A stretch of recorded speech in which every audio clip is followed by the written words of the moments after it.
The St. Louis Cardinals are still looking for bullpen help. So today we've got Josh Jacobs from RedbirdRants.com to join us and talk about what direction they should go this offseason. This is Locked On Cardinals. You are Locked On Cardinals, your daily St. Louis Cardinals podcast, part of the Locked On Podcast Network, your team every day.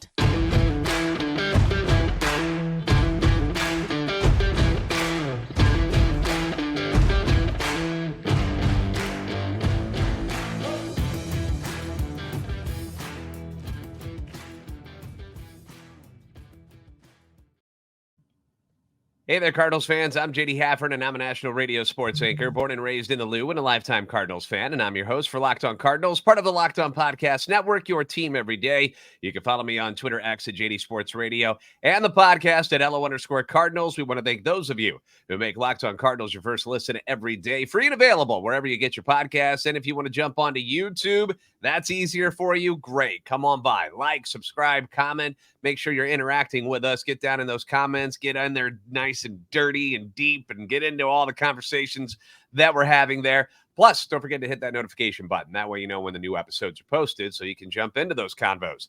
This is a show serving Cardinal Nation and giving the best fans of baseball all of the info about the birds on the bat.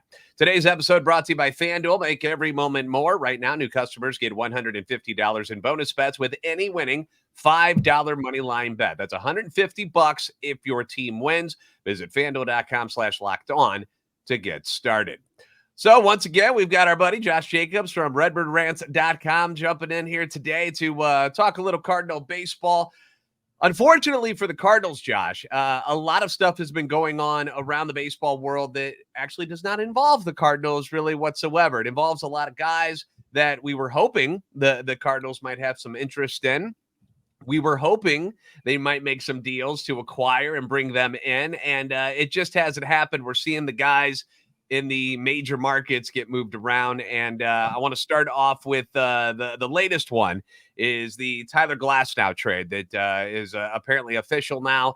He heads over from the Tampa Bay Rays and is going to the Dodgers. They've also signed him to an extension as well. Thoughts on that particular trade? Did the Cardinals have anything that would have matched? Just leave the extension aside right now because we know that's a lot of money. What was it, 5 years, 135, I think is what he just got, which is a hefty payday for a guy who's most starts in the league were 21 in one season. So, but what they gave up, what the Dodgers gave to Tampa Bay to acquire Glasnow and Manuel Margot. Did the Cardinals have something that could have matched that particular deal? Or do you think when you look at it now, they were kind of screwed from the get-go because they don't have the prospects to pull that off? Yeah, I think they had what it took, but I don't think they would have paid that price. Part of me feels like the Dodgers are in this place now where they just have so much talent in their organization that they can afford to give up a top pitching prospect like that and overpay a little bit for Glasnow and be okay. And you're looking around baseball right now, especially amongst like just people breaking down the deal right now. There's a lot of people who think the Rays fleeced the Dodgers a little bit here in terms of what they're able to acquire in this trade. And I think, again, a large part of it is the Dodgers are going for it. They don't really care. They want to win the World Series. And Glasnow, when he's healthy, is a top 10, top 5 arm in all of baseball. And they've got the pitching depth internally, and they'll probably go spend on more pitching too to overcome it if he gets injured. And so I think part of the reason too is that they were able to get an extension lined up right away. So I don't really think they pay that high of a price if they didn't have him locked up long term. And again, if you're the Dodgers, you can afford the risk of signing a Glasnow to 4 extra years and not. I mean, they care if he gets injured. Everyone does. You're not going to sign a guy hoping or thinking they're going to get hurt. But they can bake in that kind of risk right now. So the equivalent for the Cardinals is probably like Tink Hent or Tekoa Roby to get that kind of deal done, or to throw in one of their Brendan Donovans to get it done, which they were never going to do that, and I don't think they should have. So I was a huge Glasnow guy. If the Dodgers weren't doing this deal, I don't think the Rays get nearly as much as they did in return.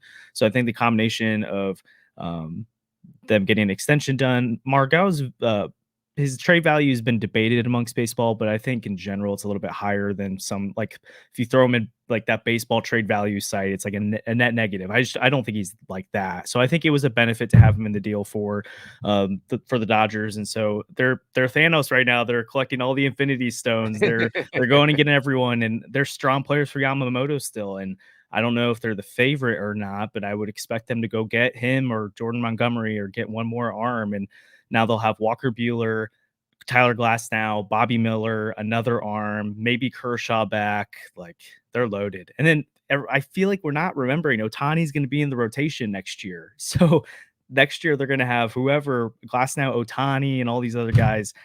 Oh my gosh, their rotation's stacked. I'm hitting all these things right now because I'm just like, how did they get all these pitchers? Yeah, and that's part of the problem is like when I saw, because we're gonna jump into the Shohei Otani portion of this now as well, because obviously that's the biggest news in baseball. Yeah. Is not only him signing with LA, which it didn't surprise any of us really, but what the contract was, the deferral money, all that jazz. It makes me jealous. And that's what I meant. Like at first I was angry and me and you were texting about it. And then I was like, oh, this feels dirty. Like they just kind of circumvented the whole thing and were able to pull a fast one on the whole league. And then it went into, you know what? I think I'm just jealous because they were able to do something that unfortunately our team, the St. Louis Cardinals, they just don't have the means to go do something like that. And if they did have it, we know that the owner is a billionaire, but if they did, he's not prepared to spend the way that the Dodgers ownership is ready to spend. And it's a bummer. And it kind of made me feel, and this is no offense to teams like Pittsburgh or Cincinnati or just any of the real smaller market teams. It made me kind of feel like them, though, where it's like, we could never have done this. There's no way that we could have pulled this off. And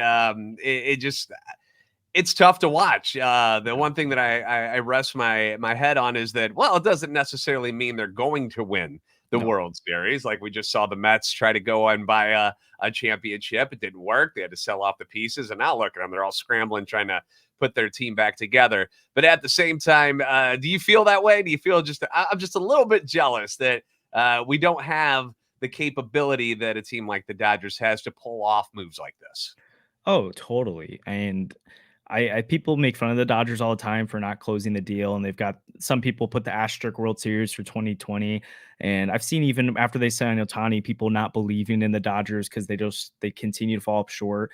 There's a difference between adding Freddie Freeman to Mookie Betts and then adding Shohei Otani to a team that's already stacked. And then the difference, like you said, with the Mets and the Dodgers is the Dodgers have been preparing their organization for this for 15 years now, like since early 2010s. They brought in Andrew Friedman from the Rays. They've been developing this system. They're always at the top of baseball in terms of being one of the best teams, and they also have one of the best farm systems. So they continue to bring up young talent and then have more young talent to go, so they can go and trade for the best guys in baseball, or they can develop a Gavin Lux, a Cody Bellinger, Corey Seager, whoever it is, and then they can go out and sign guys too. So they have everything working in their favor. They're also one of the biggest markets in the world. People want to go to LA. It's just, you can't, at the end of the day, there's some things that they've done you can't replicate. Like even if the Cardinals could spend more money, the Dodgers will always be able to outspend them if they want to. They have LA, and some people want to be in the Midwest and St. Louis, but a lot of people would prefer to be on the coast. So there's those kind of things. But like a team like the Rays has shown over time, what the Cardinals were doing in the late 2000s, early 2010s, is if you can develop a good farm system, if you spend, but do it wisely, you can compete with these best teams, because in a best of 7 series, anything can happen. And so I think the Cardinals are heading in the right direction, but they've trended down for a few years, which is frustrating. But yeah, when an Ohtani hits the market, you're not going to be able to compete with LA for something like that. If they have their eyes set on Glasnow, they always have another prospect they're going to be willing to give up that the Cardinals just can't afford to give up that much. And so, it's definitely a sense of jealousy. I do think there's some things baseball should maybe do about avoiding the luxury tax that the Dodgers did with the Ohtani deal. I think that's part of the reason those rules are in place. And so good on the Dodgers for figuring out how to get out of it, but that's on Major League Baseball to figure out how help with that going forward. And then I put out an article today of some like rule changes, and some of them are kind of fun, but one that I really think needs to happen is the salary floor. Teams like the Reds, Pirates, the Cardinals spend above what a floor would be, but they need to be incentivized to spend so that we're not seeing the A's have a $40 million payroll and Ohtani making $70 million. Like that shouldn't be happening in today's game. Yeah, that's something's wrong in the current situation where that guy is getting paid more than entire payrolls for other teams. Like, I agree with you there. If you're going to be an owner of a team, like, be an owner.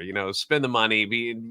Be somebody who is competing each year, at least, or giving off the vibe that you're trying to compete every year, and not just tanking out just to continue to cash your checks. All right, so we figured it out. We are jealous of the Dodgers. They got Glasnow. They've got Shohei Otani. Let's focus on the Cardinals and what they can do. What we've been going off the tea leaves from what John Mozeliak has done, it's bullpen. Bullpen is where we're going. The Tyler O'Neill trade was obviously something they wanted to get finished with, get it out of the way, and then the next piece of business on the agenda was going to be bullpen. So that's what we're going to talk about next year on Locked On Cardinals. Score early this NFL season with FanDuel, America's #1 sportsbook. Right now, new customers get $150 in bonus bets with any winning $5 moneyline bet. That's $150 if your team wins. If you've been thinking about joining FanDuel, great time to get in on the action. You've got a very easy app, very accessible. Even guys that aren't as computer savvy, if you will, you can figure this stuff out. Wide range of betting options, which includes the spreads, the player props, the over-unders, and a whole lot more. Last night, Thursday Night Football, kind of a joke. The Raiders embarrassed the Chargers. Again, this is the funny part about it is after last week's game, what was it, 3-0 against Minnesota, and then they come out and drop a 60 burger on the Chargers. Like, that's crazy. Like, what? I don't know how that makes sense, but it happened. And the Chargers ended up firing their head coach and their GM today, just moments ago. So we've got Saturday games this week in the NFL that you can bet on. Minnesota and Cincinnati will take on each other. Steelers and the Colts. You've got a lot of injured quarterbacks in those games right there because it's Nick Mullins and Jake Browning in the Vikings and Bengals game. And then with the Steelers, you got Mitchell Trubisky, Gardner Minshew for the Colts. Like, so many quarterback injuries this year have made betting quite interesting.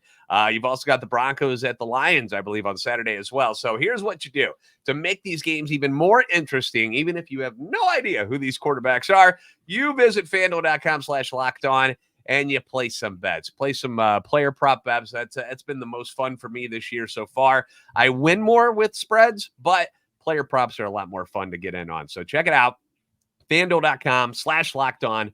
Kick off the NFL season with FanDuel, the official partner of the NFL.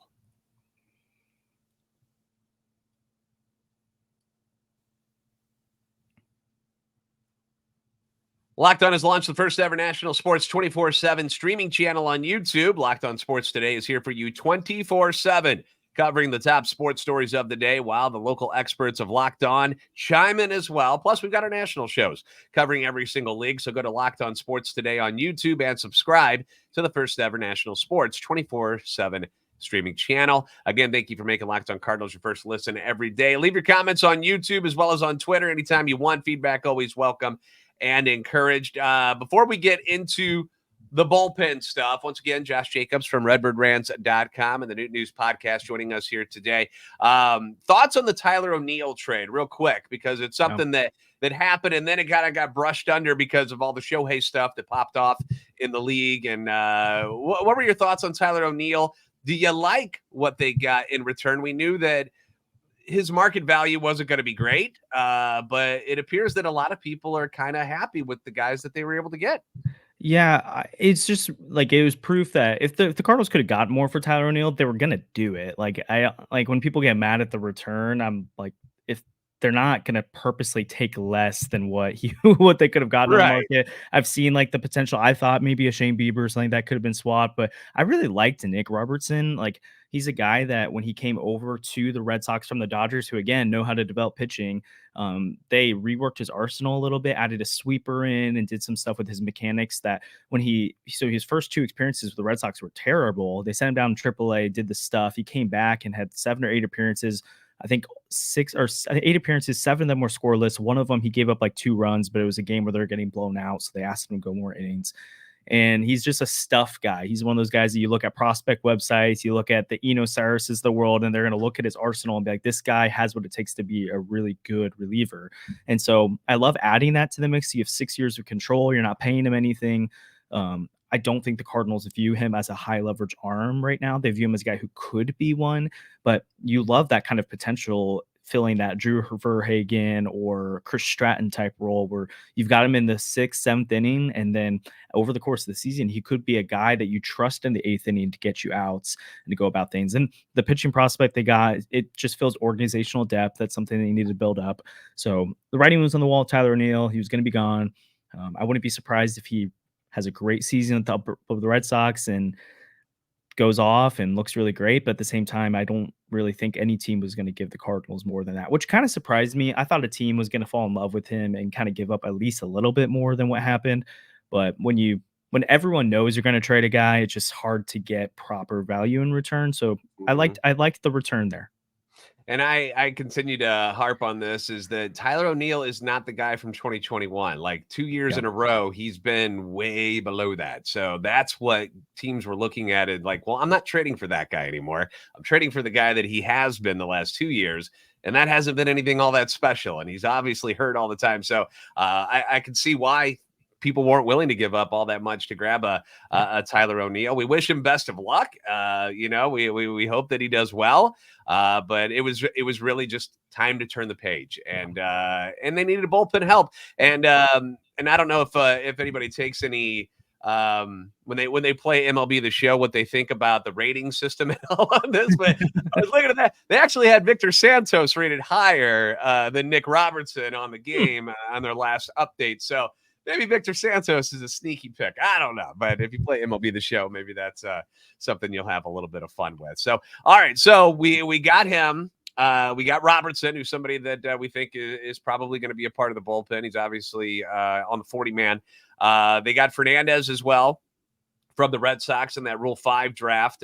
People seem to like his arsenal and what he brings to the table. So let's talk about guys outside of the organization now. We've gotten a few arms. We've got some depth added to the bullpen.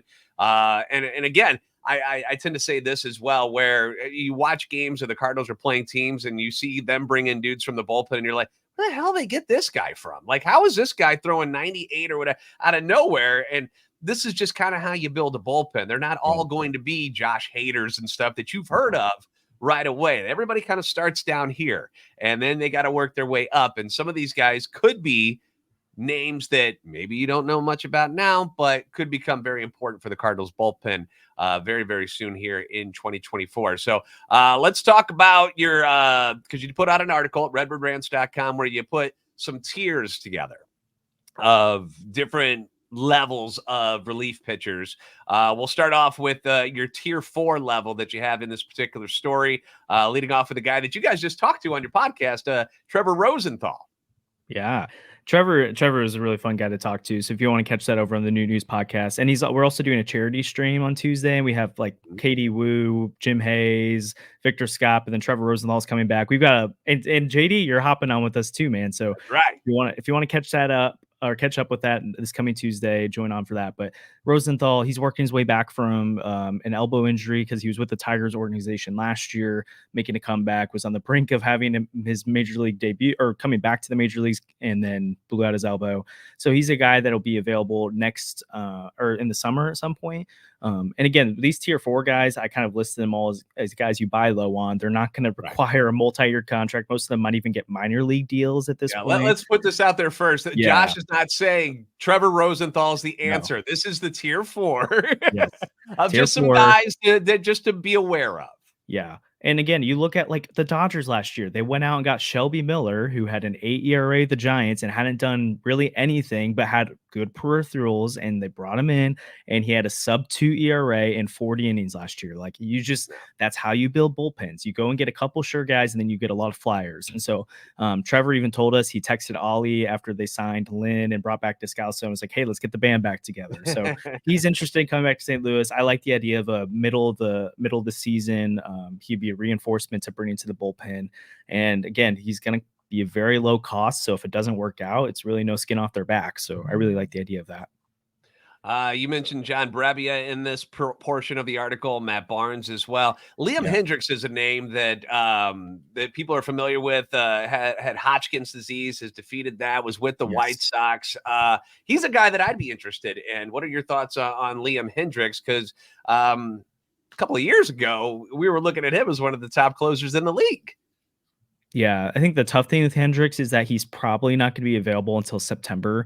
And even then, you don't really know, is he available? Like, is he going to start making rehab appearances, but really not be available until October? And then do you want to throw that into a playoff bullpen? What kind of pitcher is he going to be when he comes back? Again, elbow surgeries these days, usually people can bounce back okay from stuff like that, from Tommy John.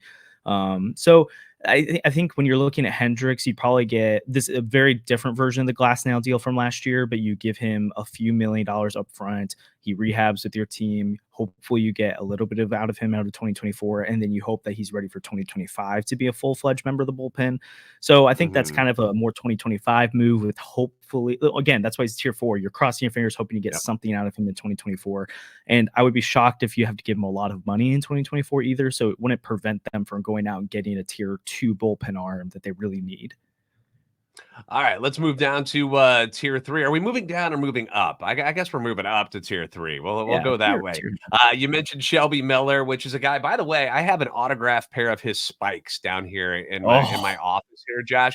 So we went to spring training. Quick story. Spring training was going to be his rookie year. And we went down, we saw Oscar Tavares, and we saw Shelby, and a pair of his autographed spikes were up for auction. And my mom surprised me and went and bought them. Just didn't even get into the auction. Was like, I'll buy them now. Got him. Wow. And then he just didn't work out the way that we all hoped he would in a Cardinals uniform.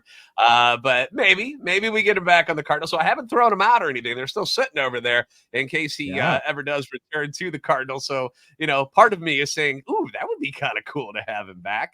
Another name on the list here that was a former Cardinal, Adam Ottavino, is somebody that has had a very long and successful career after leaving the Cardinals. Thoughts on Adam perhaps coming back into a Cardinals uniform? We know he can't have the number 0 though, because that's taken from Mason Wynn.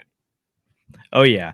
So he's been really solid for the Mets the last 2 years. And he's a guy that has sustainability across his career. You wonder at age 38 if this is the year it finally really falls off for him. But he's been a guy for the Rockies, the Mets, the Yankees, the Red Sox. He's been just a guy that you can rely on. And so again, if they brought him in, he wouldn't be my answer as in like the third of Gallegos, Helsley trio. I think I'd put him below JoJo too in my circle of trust per se. But he'd be a veteran, good arm in the bullpen, someone that can help the young guys that are coming up. Because I really do think we probably see a Gordon Graceffo get time in the bullpen this year. You probably get some other young arms who might not get time in the rotation, but they'll start getting fed a little bit in that way. I think he'd be a great veteran presence in that back end of the bullpen. And then I know Gallegos is the veteran now, but Helsley's like he's starting to be a veteran on the team, but that is a pretty young bullpen in general. So it'd be nice to get a veteran presence in there who's been in the back of games. You can trust the slot in the 17th inning. He's been there before. He's done that before. You like that in your bullpen. Once again, we're joined by Josh Jacobs from RedbirdRants.com and the Noot podcast. We've got tiers 2 and 1 to get to. Tier 2 is the level where I feel like the Cardinals are going to live a little bit more. Tier 1 is kind of like, oh, fingers crossed, and we're praying that something might go down with this, but we're going to get into those tiers. One of them includes Jordan Hicks. We will talk about that coming up next on Locked On Cardinals.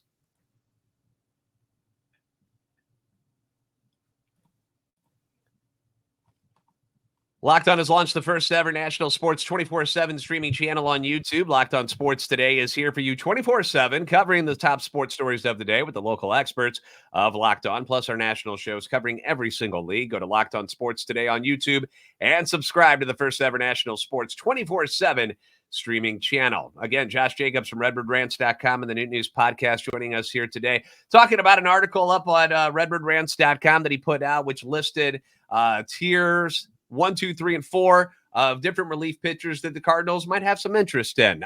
Tier 2 has got a lot of names that I would love to see sign with the Cardinals. One of those, another former Cardinal, which would be Jordan Hicks. What are your thoughts on Jordan Hicks, and is it really feasible? Are the Cardinals, do they really have a chance of bringing Jordan back? Oh, I think they really, I think they have a good as chance as anyone in free agency right now, as long as they pay him what he wants. Yeah. Again, he was a guy that they talked an extension with at the deadline, and they were close to getting something done, but then it wasn't going to happen, and so they decided to trade him and get value back in return. And knowing they could always revisit in the offseason, clearly he's still available, and he's a guy that's probably going to get a multi-year deal. Unlike a lot of the players on this list, especially the guys in the first two tiers, you're getting 1 year packs with them. Jordan Hicks, you're going to have to give him probably 3 to 4 years, 10 million plus a year. But again, he's a guy that has some of the most elite stuff in all of baseball. He's got that 103-mile-an-hour sinker. He's got a wipeout slider. And we saw it. He had a really tough April, tough to the point where you had, even myself, I have to admit, I was like one of the DFA Jordan Hicks guys. And then the beginning of May starts, and he has 25 appearances. The Cardinals, 23 appearances with the Blue Jays, has a sub-2 ERA during that stretch, or sub-3 ERA during that stretch. And then with the Cardinals specifically from May to July, he had like a 1.7 ERA, 12 saves, one blown save. He was elite, and he was a guy that they could go to multiple days in a row too, which is huge for this bullpen because they don't really know if they can do that with Helsley. Same with Gallegos, having a guy that he could pitch on Friday and Saturday. He can give you 2 innings if you need him to. He can give you 1 elite inning. I would really like to bring him back. He finally figured it out. And it's frustrating because he had all those years where it wasn't really working out, and then he finally does, and they trade him. So it feels weird to bring back a guy that was productive on a bad team because it's like, oh, it's more of the same. But he was one of the few bright spots, so it makes sense to bring him back into the fold. Yeah, I mean, there was a couple of guys that went on to do quite well after they left the Cardinals last year. So it's not always just because the team's bad makes the pitcher bad, because he was very successful with Toronto after the fact. Yeah, and we also remember too, because we feel like Jordan Hicks should be like 32 by now, and he's only 27. It's just because the Cardinals had him for so long, and he came up so young that it just feels like he should be older than he is. I mean, he is in his prime; he's Helsley's age. So we'd be nice to have those two back. Now, if we want to turn the page, kind of like with Tyler O'Neill, we're like, let's just recycle the, let's get out of this bringing people back that we've had already and move on to some other people. What about the left side of the bullpen, where you've got a JoJo Romero, you've got a King, but you're looking to maybe add some upgrades to that position? I don't know how much what Romero did last year is something that's going to be sustainable. I hope it is. I just don't know. We haven't seen enough of them. But a guy like Yuki Matsui, somebody from the international market, he intrigues me a lot. And I've said it before. I just feel like something is going to get done in this international market. I just feel like there's just been too much going on where the Cardinals don't do anything with somebody coming in from overseas. Your thoughts on Matsui? Yeah, Matsui's great. He's the youngest pitcher in Japanese history to reach 300 career saves. He's a guy that just knows how to strike guys out. He throws in the low 90s, so he's not like an overpowering reliever and from a velocity standpoint that you'd expect. But like a lot of the Japanese guys, he's got a 4-pitch arsenal, and that's great out of the bullpen too. Usually you're like a 2-pitch guy, but he can keep hitters off balance with his splitter, curveball, slider, fastball combination. And he's a guy that you would expect to be able to pitch to both right and left-handed pitching, which, I mean, in general, you have to do that more in today's game because you can't really have a pure left-handed specialist anymore. But like, he's a guy that if you roll down the 8th inning to face 2 righties and a lefty, you feel really confident about it. I think my maybe pause with Matsui as a fit versus like Jordan Hicks or Phil Maton or these other tier 2 guys is there are a lot of intriguing left-handed options. You do have JoJo and John King, but then you also need to find a place for Matthew Liberatore, which I think will probably be the bullpen. If Zach Thompson isn't in the rotation, he's probably in the bullpen. And at that point, you could have 4 or 5 lefties in the bullpen, which feels like a lot, which is probably why I'd maybe go more to the right-handed options. But Matsui's upside, it's real and it's there. So I really like the idea of him. But if they're going to go in the international market, I might go with the Woo-Suk Go type of thing from Korea, who's a tier 3 type arm. And he's got elite overpowering stuff. But he's not a guy that you'd want to put as like a pure high leverage guy to start. You'd probably want to more bank on him in the 6th, 7th inning to start.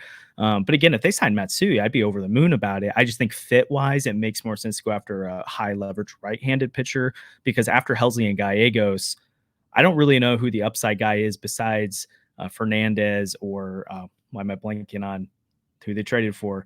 Anyways, Robertson.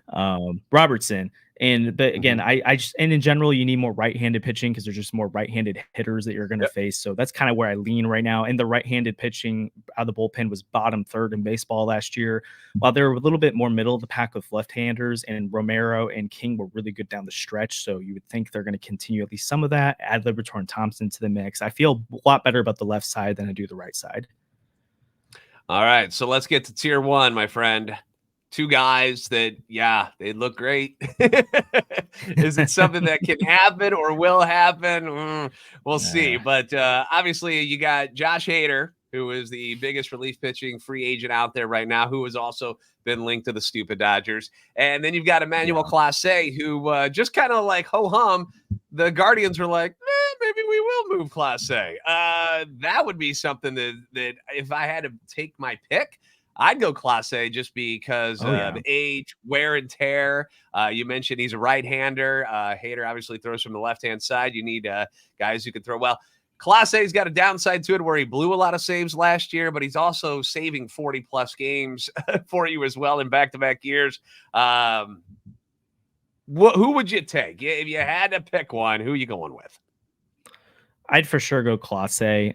It's the tough part of that those you're going to give up a lot of value in a trade. He's got 5 years of control remaining, and it's like 2, 5, 7 million, and then like a couple club options for 10 million. Hader's going to get 20 million for each of the next 5 years type of thing. And that's just a lot of money to pay a reliever at age 30. I would much rather go the Clase route, and I think that's a little bit more realistic. Like, I just think there's zero shot the Cardinals go after Josh Hader. It's just not the kind of move they would make.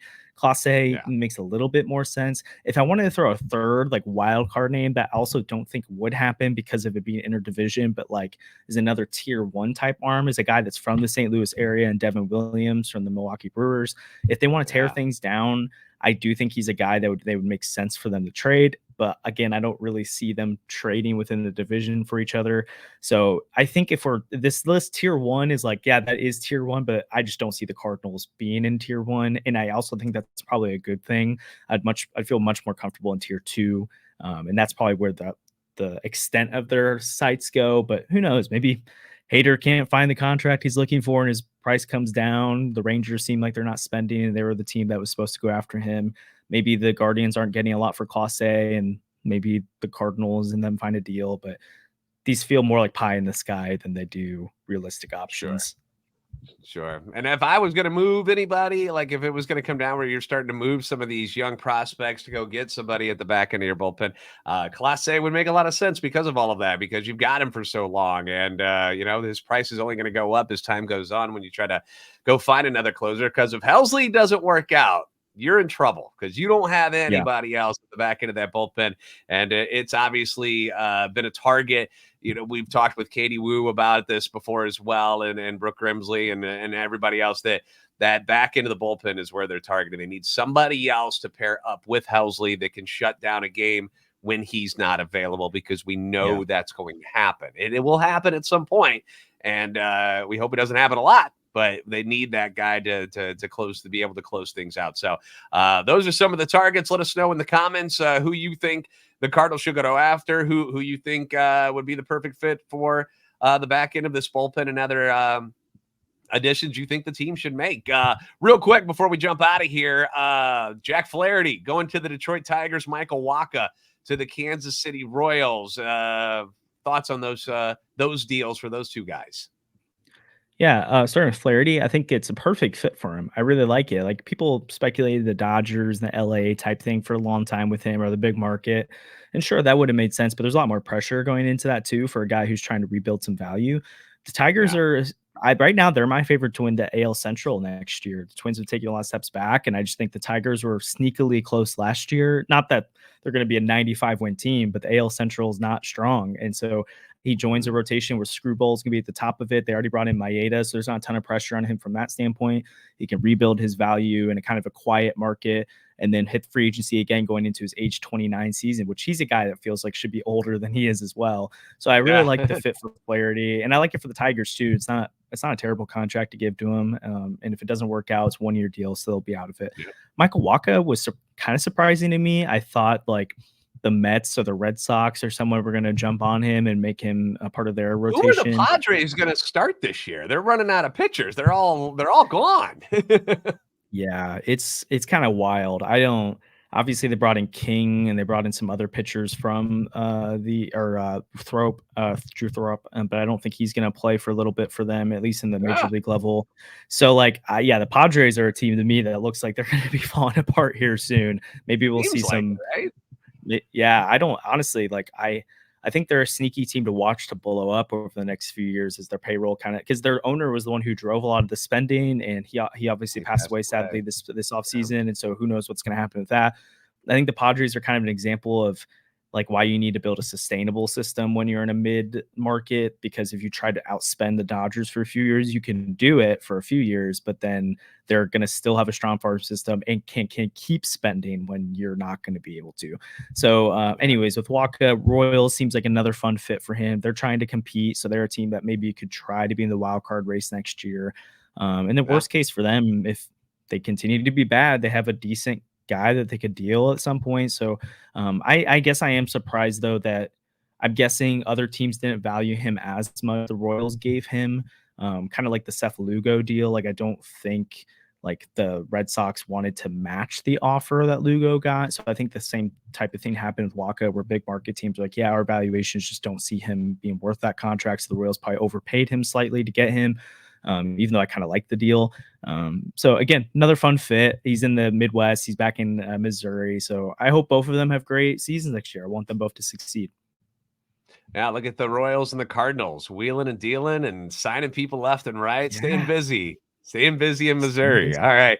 Once again, thank you to Josh for stopping by today and talking a little Cardinals baseball. You can follow him at Josh Jaco MLB on Twitter X. Make sure you stop by the Noot News podcast and specifically the charity night, which will be coming up on the 18th, where they're just going to have a slew of guests coming through, talking ball, just having a good time, all for charity. So be sure to visit them at redbirdrans.com as well. Josh, as always, man, thank you for stopping in, dude. Thank you for having me, JD.